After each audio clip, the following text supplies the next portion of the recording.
So who are you and what do you do? I am Vijay Govindarajan.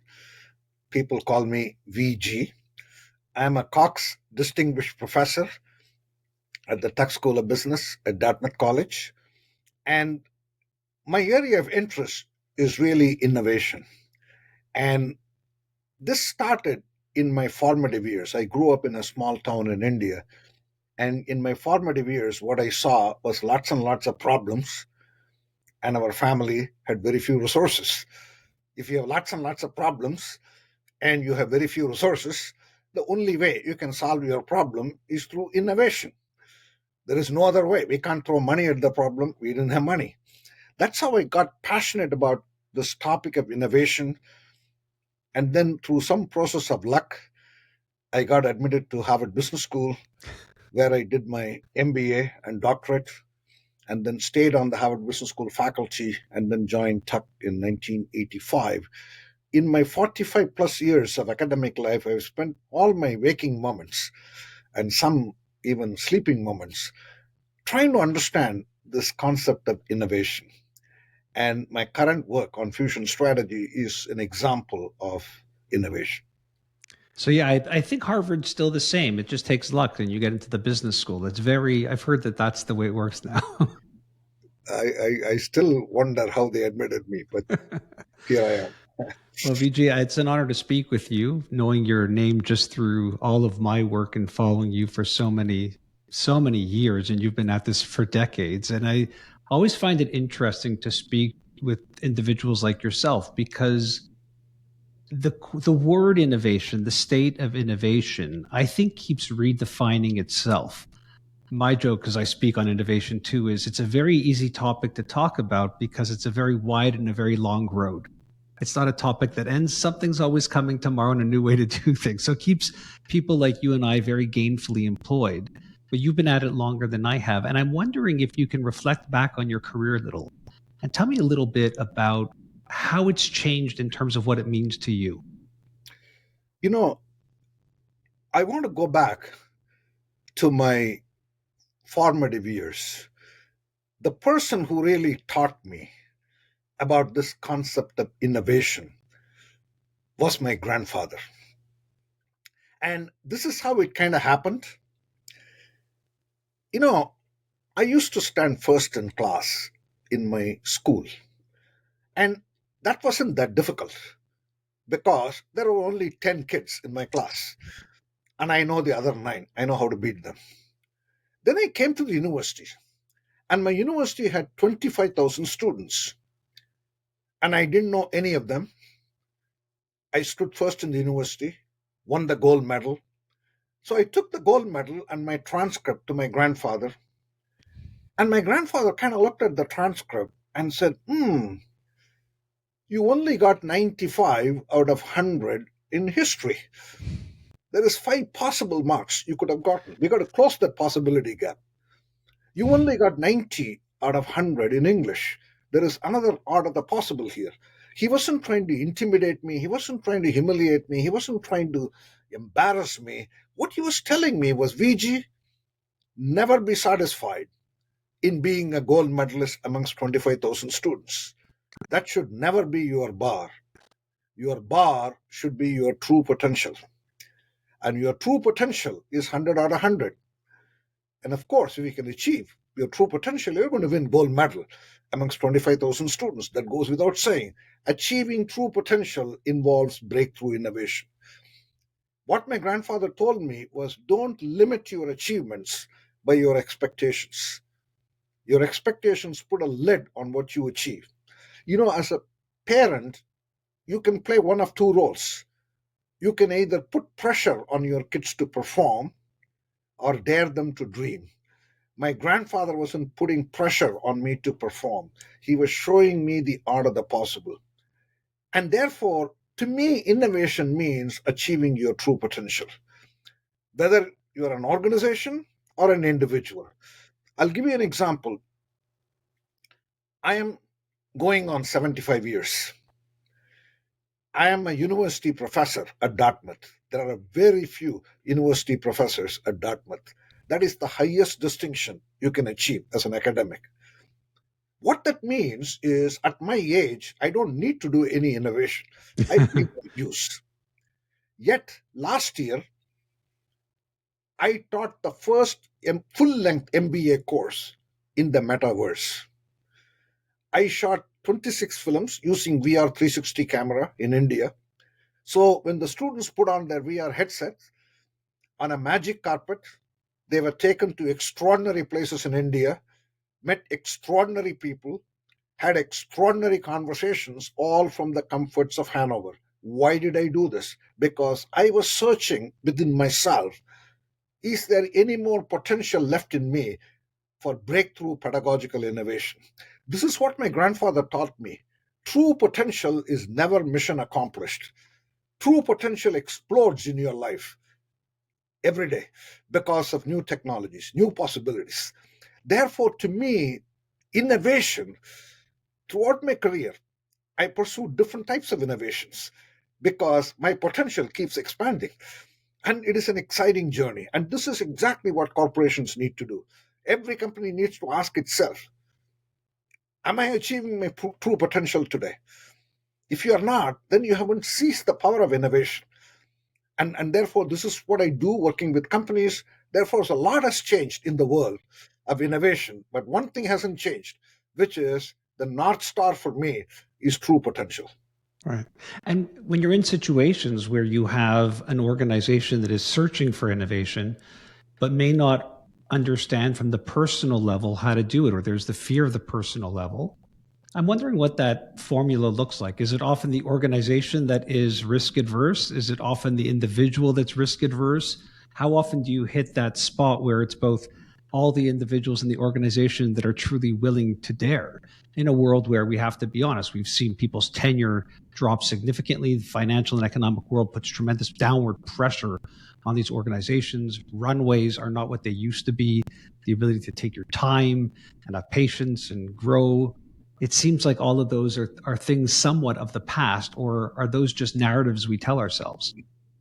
Without a question, there is risk aversion, both at the individual level as well as organizational level, organizations or collections of individuals, after all. Because this notion of true potential is an abstract concept. Therefore, people are more understanding of today, which looks real to you. Whereas true potential is about what you achieve in the future that looks abstract. Therefore, people get trapped in what I call performance gap. Performance gap is getting the gold medal amongst 25,000 students. That's performance gap. Possibility gap is realizing your true potential. And realizing true potential looks like an abstract concept. Therefore, people tend to gravitate towards what they know and they stay within the zone of comfort as opposed to pushing themselves outside the zone of comfort into zone of discomfort because they think it is zone of discomfort. I say it is a zone of opportunity. Therefore, it is very important for the CEO to set the vision for 2030, how we can be a great company. And you can make organizations change either through desperation or through aspiration. Desperation is we're going bankrupt tomorrow, we got to change. People are ready to change, but that's a lousy way to change. You make all kinds of stupid decisions. But change through aspiration says, hey, you're winning gold medal amongst 25,000 students. That's great. But look how much farther you can go. That is through aspiration. And that requires leadership. And not every company is blessed with leadership, and partly because it may be short tenure, partly because leaders are not built that way. So the companies which have great leaders are able to do it. We're speaking in very different times, and I think there's always different times, and there are always things we go through, whether it's a financial crisis, a global pandemic. We are in what many are calling a poly crisis. And in that poly crisis, I think there are many chapters in that book that are very unique. They're unique by geography, they're unique by politics, they're unique by just how individuals want to comport themselves in this day, whether it's they're value based, politically based, or what have you. when you think about the macro factors that now are pushing down on organizations, it could be something as simple as politics. You have a company in the US that makes a declaration that's one sided or the other sided, that discernible market gets very divided quite quickly. Is this unique for you in your perspective of how long you've been working in business and pushing these values and ideas out in the world? Do you think this time is different from others? I think this is the way I would put it. Yes, politics and all these other things get in our way. But I think innovation is something which the company should feel they initiate. Therefore, they are in full control, even though environment is never 100% within your control. You must operate as though you are in control of your future. When you can think that way, then you can innovate no matter what the constraints are, whether it is economic constraints or political constraints and so on and so forth. You know, when I joined the Harvard Business School faculty in 1980, they asked us to do research on a question. They thought it was a revolutionary question, which is how would information technology affect the world of business and the discipline of management? By the way, in the year 2024, we are asking the same question. Right. How would digital technologies affect the world of business and the discipline of management? But look at the possibilities today versus the possibilities in 1980 when we asked the question, how would information technology affect the world of business? At that time, the best piece of hardware we had was IBM PC with the Well, green. even 1980, we could even say was not even when we had the concept of even a computer on every desk, let alone in Yeah, homes. yeah. In That fact, probably happened 85-ish would probably be when 85 ish. that's, So yeah. even if you take 85 ish, it is IBM PC with a green screen. Yeah. Not Probably much. some museum right now. The best piece of software we had in the early 80s was Lotus 123. Exactly. We didn't know anything about computers being connected. We didn't know anything about internet. We didn't know anything about mobile. We didn't know anything about AI. The reason I'm bringing this up is the possibilities for innovation today are far greater than what it was in the past. Because look at the digital technologies at our disposal today. Therefore, I am always encouraged to say what we have done in innovation in the last 100 years is nothing compared to what we can do. Therefore, I am very optimistic for lots of problems in the world that need to be solved. And technologies and others are ready for us to solve those. And that's a sense of the fusion strategy book Yeah. that I have been working on. And is that removing the human factor, or is that just adding the assumption that the human factor is always the human factor? We're always going to get in our own way. We're always going to create calamity. We're always going to be divisive. Do you think that that has a factor in how things play out? Because one could make the argument that when you're in a place where there is more of, even if you look at the mid 80s and the whole idea of greed at Wall Street, that the perpetuation or willingness, there's wealth everywhere, there's opportunity everywhere, versus when the culture is more pessimistic or more negative. Do you think that that plays into this at all, or? I feel quite the opposite, frankly. Good. I am just coming from India. I was there for two weeks, and I went to remote parts of villages where there are extremely poor people, but the hope that they exhibit is phenomenal. I think the human spirit is an unbelievably good spirit, and yeah, we can always find some bad apples here and there, Yeah, the just a people here couple. and there, but by and large, humans really want tomorrow to be better than today. That is the nature of human beings. Therefore, I would say there is nothing that will stop us from finding answers to questions that we don't have answers to today. So, therefore, I am very optimistic about the possibilities for innovation going forward. I'm sure we'll dance in and out of some of these themes, but I do want to talk about the new book, Fusion Strategy. In particular, I was quite taken with the thesis, this idea that we are going to be creating better physical products through the use of technology. We could go through the list of algorithms, AI, sensors, and all of the good stuff that you talk about in the book. And it is one of those things where we've read books or concepts like this before. I would say decades ago, it was science fiction. Then it became some type of forecasting. Then it became the vision of the futurists. And I felt when reading the book that it feels present, which was very exciting for me. When I say present, I don't mean it's here and it's real, because we can all get into all of these devices, whether they're our smartphones or Tesla cars or whatever it is, and see the potential for it. But that potential feels more immediate. Can you talk about how you feel about what I just said and this idea of the timeline of when we're going to see this physical and tech come together? I'm thinking this past summer we did a family trip out to California, and I have a Tesla, but we were in the Tesla store and they had the first prototypes of these robots that look human. We've seen some of the videos, obviously. And it would feel like, well, that's something we saw in some Will Smith movie.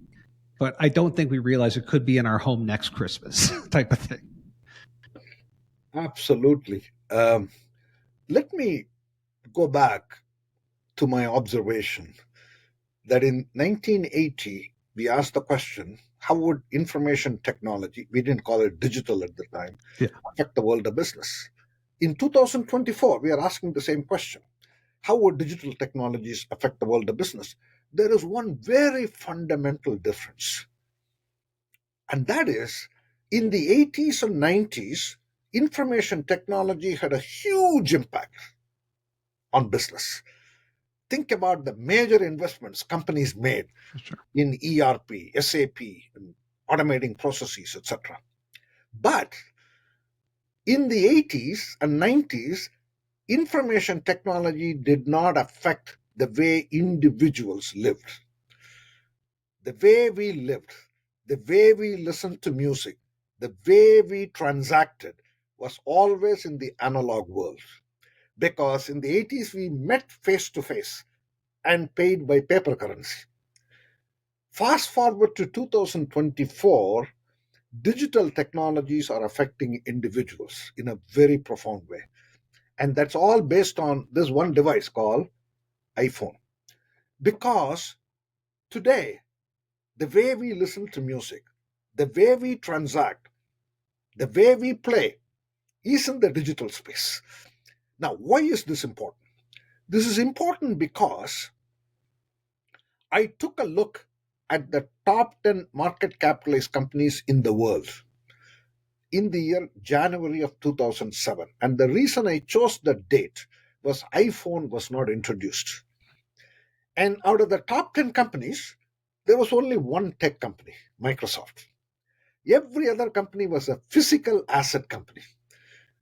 Manufacturing powerhouses like General Electric or Toyota or oil companies, etc. The competitive advantage, even as late as 2007, for corporations was based on leveraging physical assets. You do the same analysis in the year 2024, all the 10 companies are tech companies.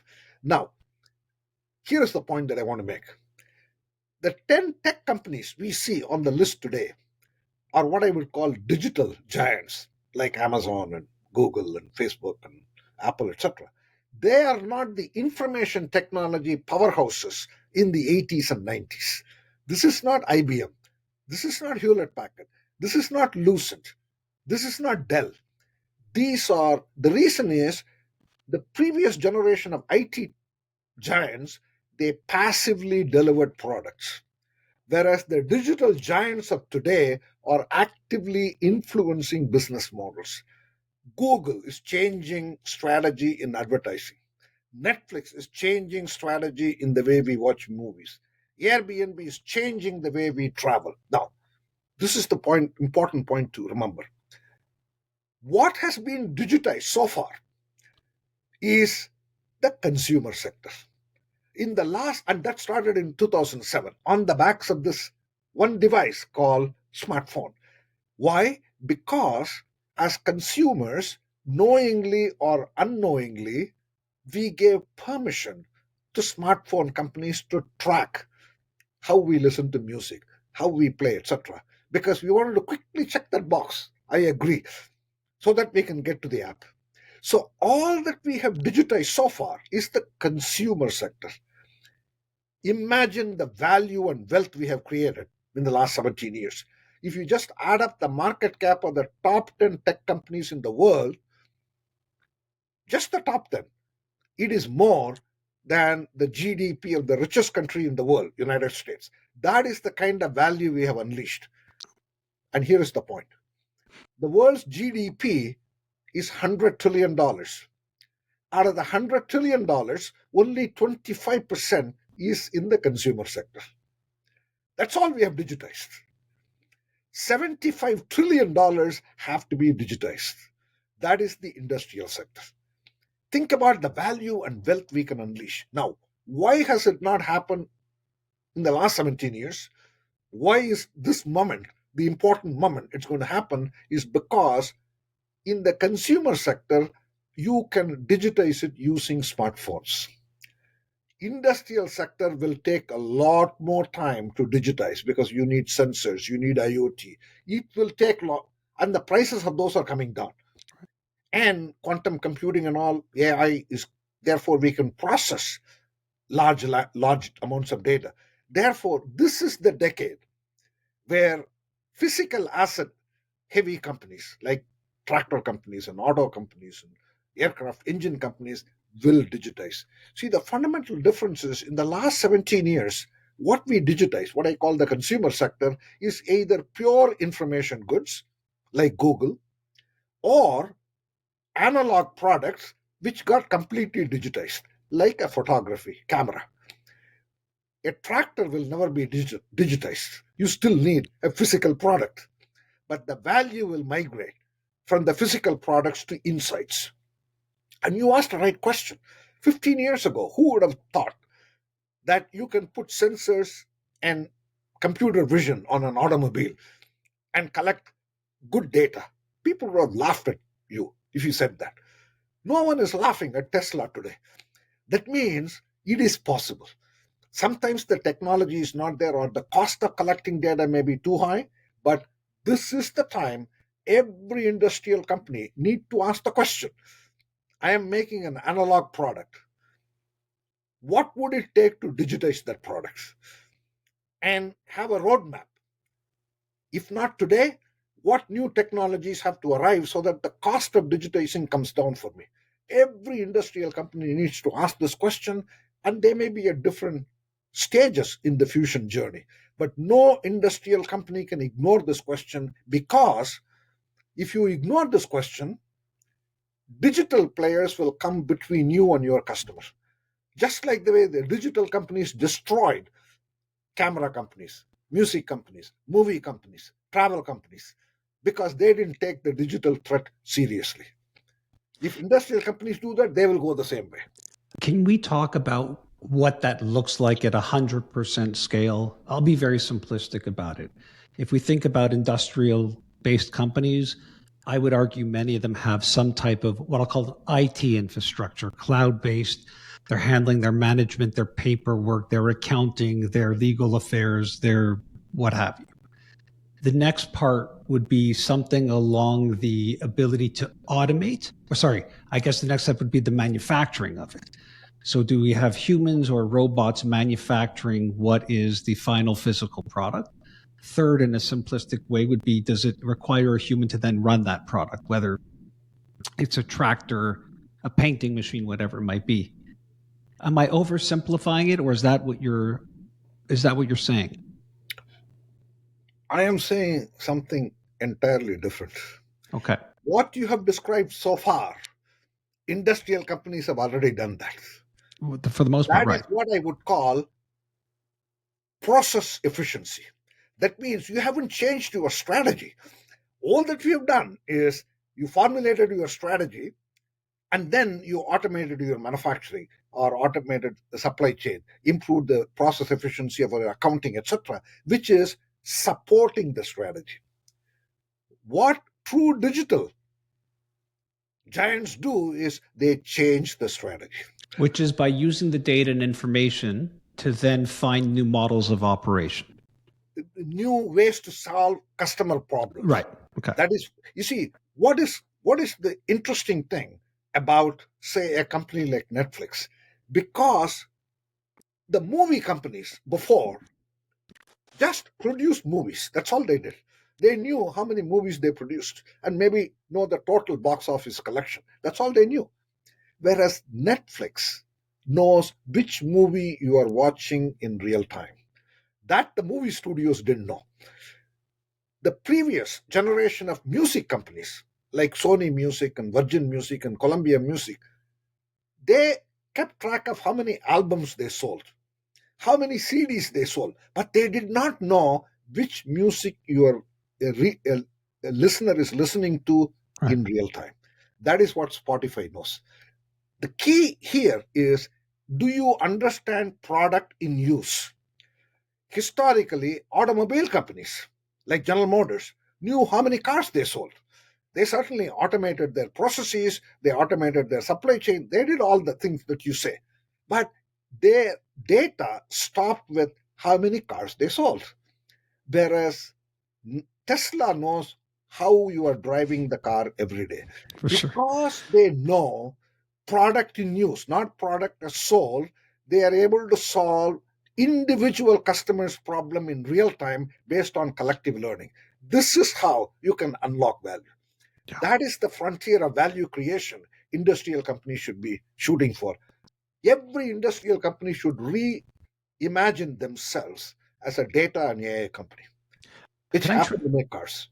Let me translate it and then tell me if my translation is correct. I have friends who have multiple types of electric vehicles, and some of them don't want to own a Tesla for the Elon Musk reason, whatever it might be.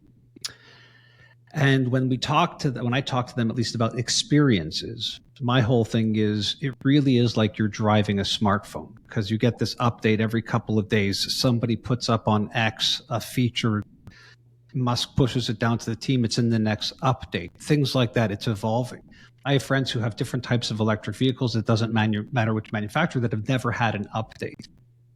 That would be the perfect translation of what you're saying, is that it's not so much you've electrified the vehicles and changed people's vision of climate or usage.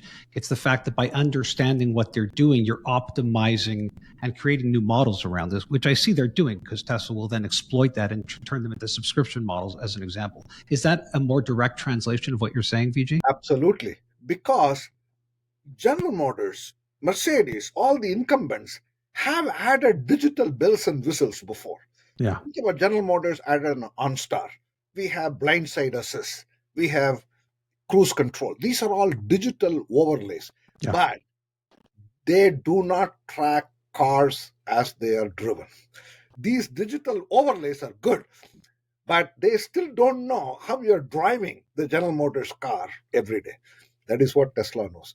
Therefore, they are able to improve your product in real time. They're creating value as it's happening. Exactly. So let's talk about what that means. You're sitting within one of the great universities of our time.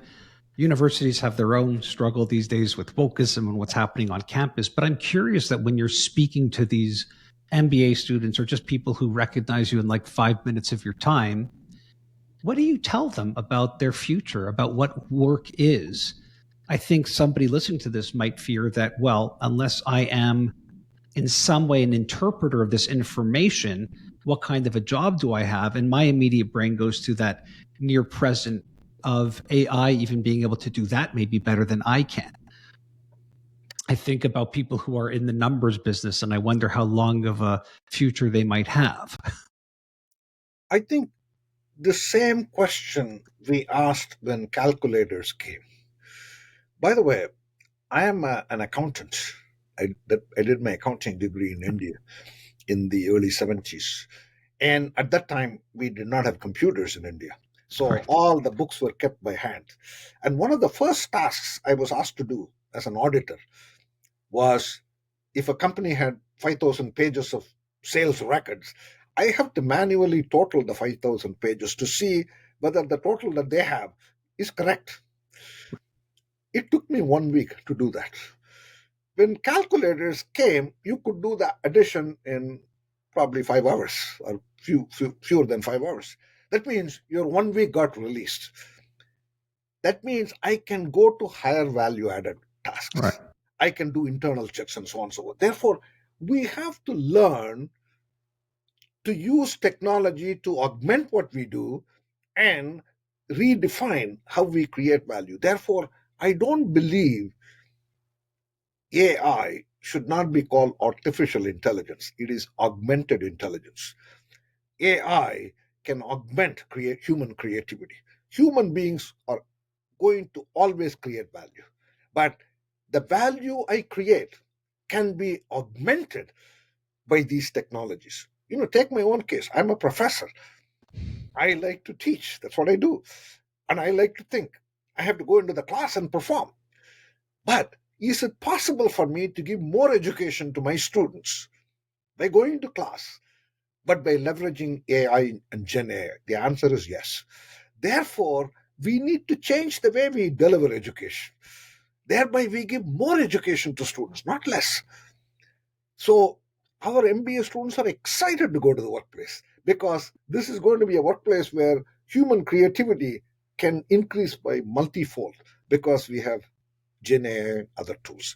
If you don't think that way and think of Gen AI as an example, as a threat, therefore you want to prevent its use, you are in pre-Adam and Eve age because nobody can stop technological progress. Right. Even some universities prevent the students from using Gen AI because they are afraid whether the students are writing the final exam or Gen AI is writing.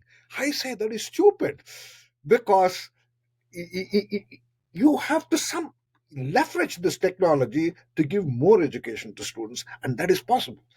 So therefore, we need to think about how we use technology to augment what we do. So what does that look like if we're seeing robots, and I don't mean ones that look like humans walking around, although that feels like it's coming. We've gone through automation. We've gone through computers, the printing press, social, mobile, commerce. We've seen that happen. And I think you're right. The value creation over that is astounding. It seems like we're at some type of speed bump here where the worry is because AI has the component to replace or augment knowledge, that's going to somehow create this mass challenge of employment, this mass moment of not knowing what to do. So I'm obviously a tech optimist for sure, and I look at it as the value creation side of it as well.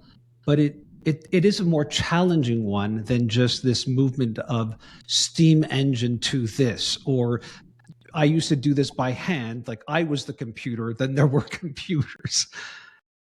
Is that a false thought too, or do you just think that these innovations are just innovations as fast as they're becoming?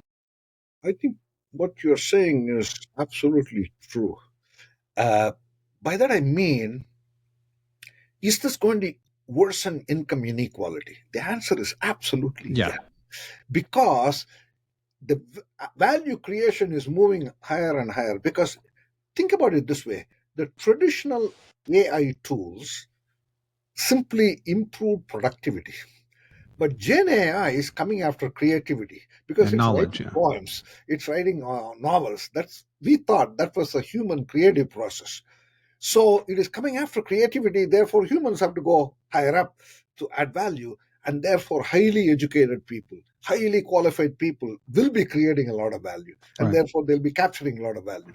So, in a way, I am not saying that's what I want, but that's what is going to happen. Yeah, right. What's going to happen in 2030, even before COVID, the income inequality was worse. COVID made it a lot worse because the people who are affected the most were the people at the bottom. Now, this Gen AI is going to exaggerate. No Yeah. question there.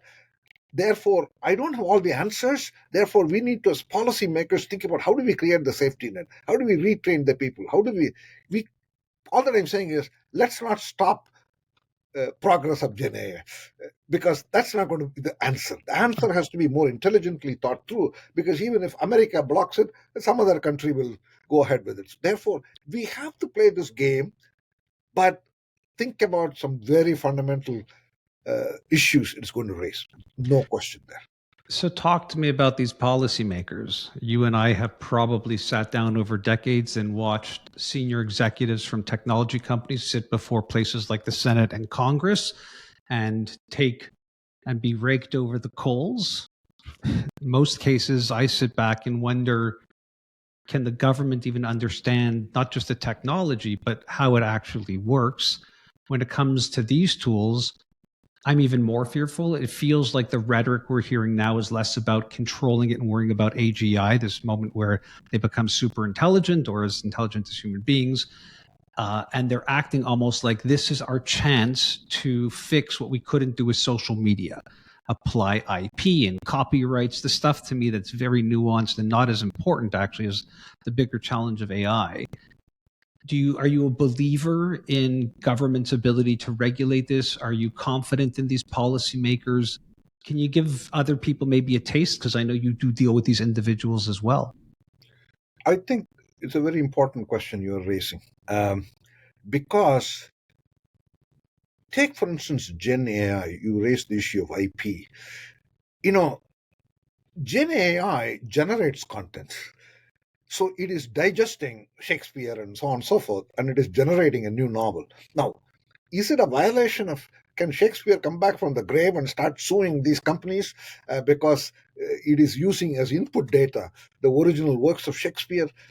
If it was just spitting back the same novel that Shakespeare wrote, then there is a copyright violation. But it is simply digesting information from several It's sources. being trained on the data is the word they're using. There's a complexity there too. Yeah, complex. Therefore, things aren't black and white. So IP is one issue. Fake information is another issue. Can someone understand how to make a nuclear bomb through Gen AI? There are lots of such issues. Abuse is something we must regulate, because we must regulate this technology so that it's beneficial uses. Because having an AI assistant, if you're doing cancer, cardiac surgery, is wonderful, because an AI assistant is able to digest so much, because human information processing capacity is limited, whereas an AI is infinite capacity to think about all the complexity and say, hey, as a cardiac surgeon, this is a very unique case. This is what you should do. Having that assistant there is wonderful for healthcare. But so let us look at the positive effects it can have. Let us also think about the negative, which is clearly there, and then formulate regulations. Now, our policy makers always smart, and we can debate that. But I think it is important for the industry to step up and the creators of AI to step up and say, we need to put the guardrails, because we need to be sure that this is used for productive purposes and not for unproductive purposes. I always believe regulation is a good thing. Over regulation is a bad thing. Right. So on a scale of 1 to 10, 1 being no regulation, 10 being over regulation, we should be somewhere in the 4 to 6 range. And that's, what exactly that means is a good question, but it is some solutions like a break up the company and I don't believe in those, because Microsoft, we were talking about breaking up in the late 90s. That's Right. not what killed Microsoft. Microsoft's killed by Google. IBM, we said, hey, let's break that up. That's breakup was not the issue. Other PC and other kinds of company, Microsoft itself came to attack IBM. So ultimately, competition is the wonderful discipline. So regulators, it has to be regulated. No question in my mind, particularly as you say, artificial general intelligence, we go, things are completely out of control. So, but thinking about guardrails, what that should be, absolutely sure. But let us not throw the baby out with the bathwater. Yeah. Well, one of the great examples I just saw, VG, that speaks to what you're saying and the complexity of it, it was a mechanic. It was a demo of a mechanic using virtual reality goggles while they were or maybe it was Apple Vision Pros, I'm not sure, but while they were fixing an engine. And what they were using the VR for was they had multiple screens. One of them was a YouTube tutorial of what they were looking for. The second one was the actual manual for either the product of the car or the actual piece. One was some type of Wikipedia community message board. And it was this idea that I was thinking a lot about what you were just saying, because I was thinking, reflecting when I was watching it too, is where are the inputs coming from? So you have somebody who's kind enough to post a video on YouTube. Maybe they're monetizing, maybe they're not. Wikipedia is open to everybody. Companies who are manufacturers are happily putting out videos and instructions and manuals. And then you're going to say, well, perhaps that mechanic now owes 4 different sources for helping them find this problem. One could make the argument that you could never read a book or read a business paper or an article that you and I have written that didn't take inputs from a lot of people that we know, like, and trust. Yeah, no, that is my job. That is my job. Right. When I go into the classroom, I am digesting great thoughts written in many books and then delivering it in a class. Should I pay royalty to all those books? No, because I am just creating content based on linking and digest and creating my own content on top and link. So this IP question becomes very, very tricky. But I'm not saying I have all the answers there, but to simply say, hey, you're violating because you used some content, particularly the Gen AI case, which is like me, it is generating new content based on linking and making sense of a lot of the dots. So very good question. It feels like the real role is somewhere of a hybrid of the ability to curate, the ability to have a taste, a skill that is, I can sense something from the data AI information that might be a pathway to the consumer, and then also being able to calibrate that against culture. Because we can have, the line, the market is brutal, is reality. The market is brutal.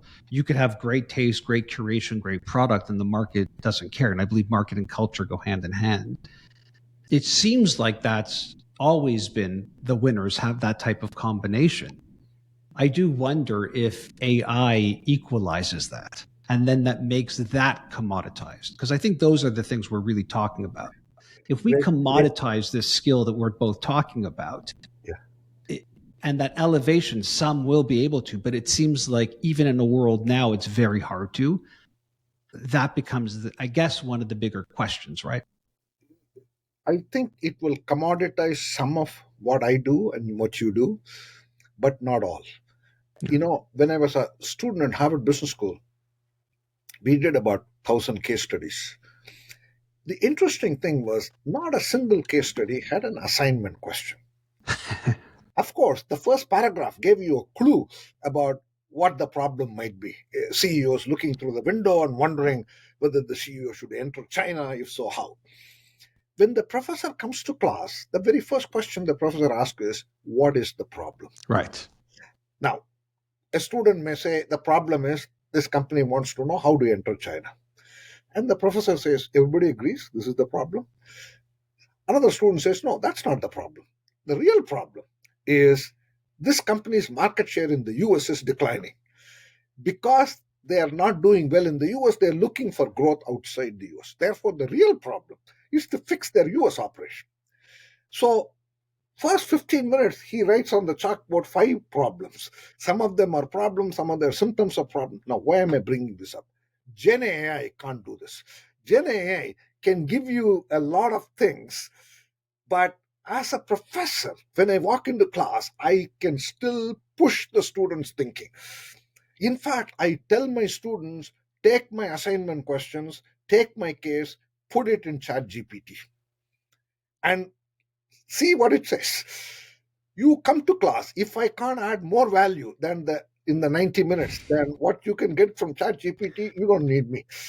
Therefore, my role in class is to push the student thinking, make the connections, trying to redefine, reframe the problem.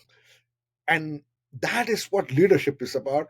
That is what university educators should be doing. Therefore, yes, some of it will be commoditized because earlier I would have been doing a lot of calculation of ratios and this and that they can get from Gen AI. What they cannot get is the judgment, the ethical dilemmas, making complex trade-offs against variables, understanding the real problem, etc. If I'm able to self reflect on my career, I would say that one of the things that led to the successes I had and our businesses had was the fact that I tend to think about the consumer first. Now, I don't want to claim any moral ground on consumer centricity, which for me as a speaker was always the joke. The keynote speaker before me, the CEO, the CMO, had one slide. It was the consumer in the middle and all their products around it. I'm sure we still see that. You remember it well. But one of the things that I felt was the hurdle to overcome is this idea that consumers have become unreasonable with their expectations. The joke I would make is you can swipe right and find someone to mate with quicker than it takes to understand your product offering in 9 out of 10 situations. Now, that's been a challenge because we've talked about speed and time and how we respond and customer service. It opens up a massive component of what it means to operate, whether it's B2B or B2C. But can you speak to this? Because I do consider this to be almost a moral or business dilemma that every business faces. Is it's very hard to function in a world where this type of access and speed and ability to be despondent publicly is so readily available. And again, social media, it's not even a new thing. It just amplified this. Can you speak to Yeah, that? Because in the industrial B2B businesses that you're talking about, they tend to be more legacy and they tend to struggle with these things desperately. So if you without layer question. on top of that what's happening in fusion strategy, it feels almost, it can feel very overwhelming. I think you put your finger on the core issue because I always tell them when someone wants to implement fusion strategy, don't worry about technology. Don't worry about those things. Ask first the question why. Why are you even embarked on this? Which is the why question is about what is the new business model you can create in the year 2030. Don't worry about the technology constraints. Don't worry anything else. Think about the business model, new business model you can create in the future. That starts with understanding the customer and the customer problem. You're absolutely right. They're very demanding. They have many needs. Most companies do not know what is the true customer problem. So you start there and then say, given that customer problem that is not addressed, can technology be a way to address it? So you start with the why, then the what becomes the technology. Then the how becomes how do you actually implement the technology. So don't get to the how quickly. Start with the why. Yeah. And talk a little bit about what we're seeing in these new business models. Like, why does this light you up and get you so excited? We know what the traditional models are. There's somewhat of a surprise to people when they realize that, oh, this app may be doing moderately well, but ultimately what they're doing is this aggregation of data that they're then selling to the health and science world, or they're selling it to pharma or financial institutions, whatever it might be. So there's a fear of like, what are people doing with my information? The more sophisticated might know it's somewhat anonymized. They're buying it at scale. They're buying it to understand trends and things like that. Do you still see that as the business? Like, is that the business model we're looking for? Like, what are these exciting business models? I think the most exciting business model is customization at scale and speed.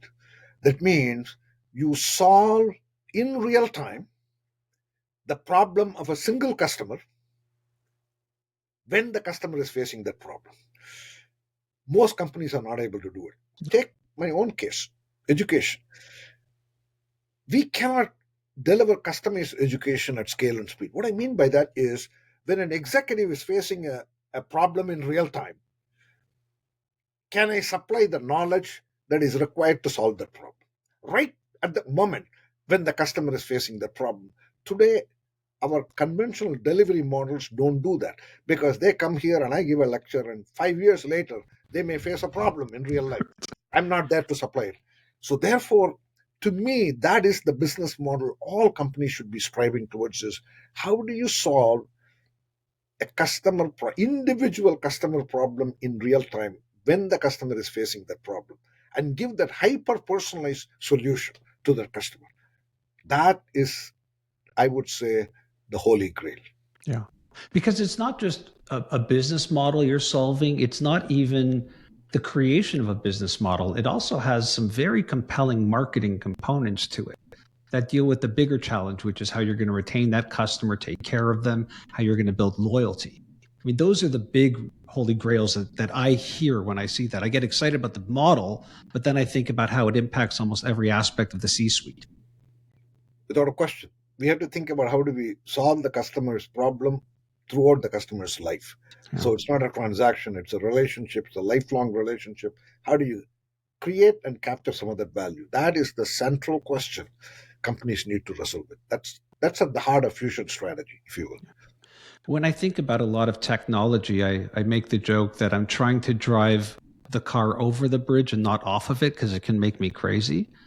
And one of the ones that is making me veer off the bridge, if I'm being honest, is this idea of speed. So I'm going to ask you to walk me off the cliff of speed. I'm of the age where the personal computer came in. I'm the perfect age for those early 80s and very, very early adopter of that technology. And I think about it always being speed, speed, speed. And here we sit 30, 40 years later, and it's still speed. Can you explain, or have you thought about what speed means? It's always going fast. We had Moore's law. Now Moore's law is completely destroyed. Oh, we're going to hit, a GPT 5 or 6, the speed of which that's happening. Why is speed still a thing in a world where I don't necessarily feel like leaders or even business people, when we talk, like that conversation? Because with speed also comes a lot of negative things. You move fast and break things. You can make a lot of mistakes. You can really screw things up. You cannot have time to think, to reflect, to have that privilege. How is it that speed is still a thing, especially with technology? Yeah, speed is there. I think speed is almost like an embedded factor now. Great question. I think related to speed is we think about data as the new oil. Yeah, I have that Therefore, line here. we Data use is the the new oil. speed to collect a lot of data. Most companies are swimming in data that they don't know what to do with. Correct. And therefore, I say the issue is not big data, the issue is smart data. And therefore, what is the smart data, value adding data that you need to collect? That may be only a small subset of all the data. So I think that is why I always go back to think about the business model question first. Then ask what value adding data do I collect to solve the business model? When you come at it that way, then the speed is used in the right way, as opposed to sometimes because computing power is so high, network connectivity is so high, the bandwidth is so huge, you can collect a lot of data. And then you completely are in the dark because you have data. That's all you have. I say smart data plus AI is the new electricity. I think instead of calling data as an oil, let's call smart data and AI as the new electricity.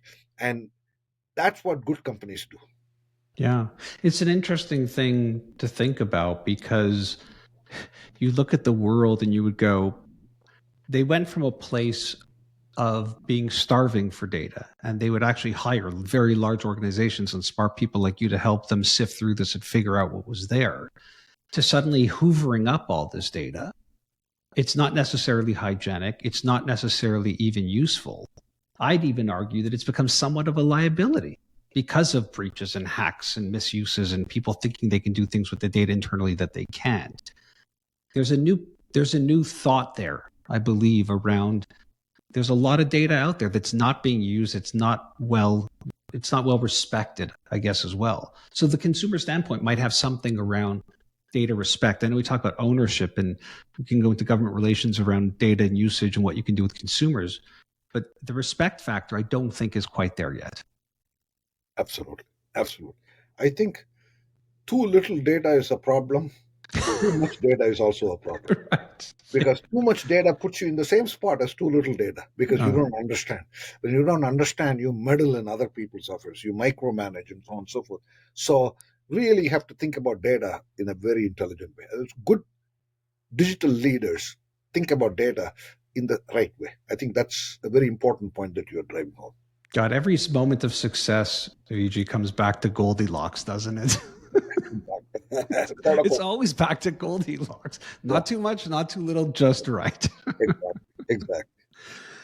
Can we talk a little bit about what you think has changed? I'm thinking back to 2010 and one of your articles in HBR that really stuck with me, which is Stop the Innovation Wars. It feels like we've gone beyond the innovation wars into something much more dramatic these days. What are your thoughts if you could reflect on it, if you could think of what an updated version 2024 might look like of this idea? If anything, it feels like innovation is everything. Without a question, I think if I were to say what is interesting today is the there are two types of change in the world. One is predictable change. Another is non-linear, unpredictable change. Right. I think we are more in the second category. And in March of 2020, we wouldn't know anything about COVID. Things like that. We wouldn't have come across the Russian invasion of Ukraine or Israel Palestine war or something else. So we are in a world where it is not just uncertainty, it is unpredictable uncertainty. Therefore, this is a world that calls for innovation even more.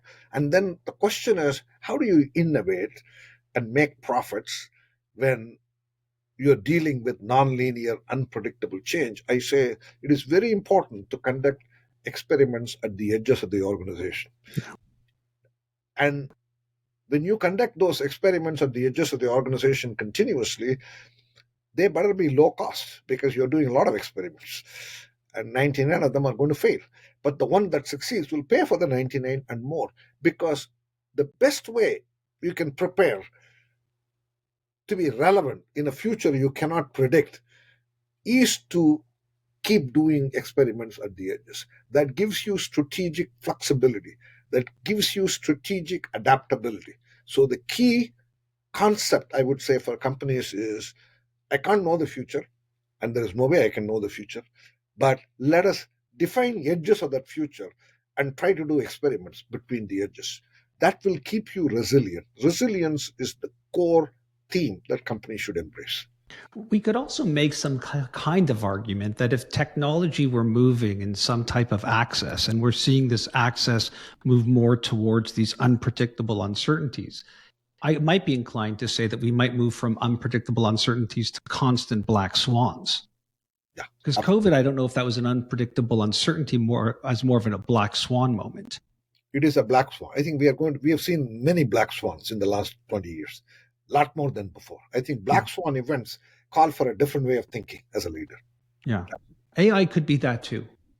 Absolutely. I think we talked about, it's funny when I think about technology, we talk about the killer apps. So what was it that made something fly or didn't fly? So we could look at things like email or word processing, whatever it might be. And I think the challenge that maybe some of the Web3 stuff that happened from COVID to 2024 was around the fact that they couldn't really find the killer app. I don't think NFTs was necessarily it. Maybe it was crypto. We could have that debate. But the challenge, I think, with AI is that ChatGPT became a killer app really quickly. And yeah, December 2022, we didn't know anything about it. And think about the rapid pace at which this is evolving, and we still don't know what's going to happen in the next 12 months. So, Black Swan is a very good way to capture. Yeah. I'm curious before we go about this idea of the marketplace. I made the comment earlier that the marketplace is brutal. I'm curious if you would agree with that and how you see the marketplace in terms of sophistication. My option to travel somewhere. I know you love talking about cars. I can talk about cars too. It used to be you go somewhere and either you would take public transit, you'd rent a car. Now we have applications like Turo, which I think are fantastic ways. And I could see that expanding in a whole bunch of ways. I'm wondering how you think about the marketplace and how it is evolving, because it could be somewhat detached from what we've talked about a little bit. Yeah. I think marketplace evolution is, to me, making our life so much better because we, I was thinking, I went to India, as I told you, 2 weeks, one thing that struck me was the number of iPhones, smartphones, cell phones that were there in the hands of people. The digital penetration in India just struck me. I was just thinking 25 years ago in India, if I told somebody, hey, let's meet at this movie theater at 4 p.m., and I go there at 4 p.m., I don't see the guy. I wait for an hour. I don't know what happened to the guy. Maybe he died. I have no idea. I don't even know how I lived in that era. But now, with this digital, how connected we are, how it has improved the quality of life. Therefore, I say the marketplace evolution is a good thing. It has made us, I think, our lives better. So technology, in that sense, has been a great, great enabler, I would say. So tell me the one thing that made you think differently. I think the one thing that makes me constantly think differently is this notion of true potential. Because I keep asking every day when I wake up, is there any more potential left in me? And I always come back to the point that, what I've achieved so far is okay, but there is this new potential because of Gen AI or because of VR technology or something else. That helps me to say the only way I can adapt to that new world is through thinking differently. So my concept of thinking differently arises from my curiosity to close my full potential gap. And I believe that gap will never be closed. And it is a concept, that's all it is. And the gap will keep on expanding. Therefore, I need to continuously think differently. I am 75 years. I feel like I'm 15. I wake up every day and saying, what can I do differently? What can I think differently? So that's what keeps me going. Yeah, I don't see retirement in your future, VG. I don't see it happening. I don't have many interests, so if I retire, I'll make my wife miserable. So I don't want to make her miserable. So and I feel like it's, to me, it's my identity. I like to create ideas. I like to work with young people, and I like to have fun with family too. So I don't see a healthy work atmosphere makes you healthy at home, and healthy home means you're healthy at work. So and I enjoy what I do, and I'll keep going as long as until somebody puts me in a box. I'm going to keep going. Well, I appreciate this. I've been really looking forward to the conversation. I've been an admirer of your work for so long. The new book is called Fusion Strategy. You've also got a ton of books, 10 plus books out there: Reverse Innovation, Three Box Solution. Vijay, let people know where they can find out more about you or where you're creating content that they could follow all this new and different thinking.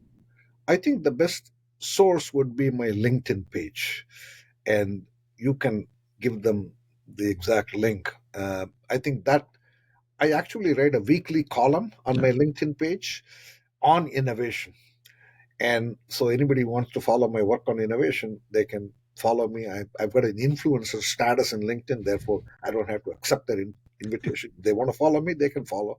And if they have any question as a result of this podcast or any other question reading my fusion strategy or three box solution, they can post that question on the LinkedIn page. I will use that question to write my next week's column. So that'll give me the raw material, if you will. And I really enjoyed the conversation today. Well, thank you so much, Vijay. Thanks so much for your time. Thanks a lot.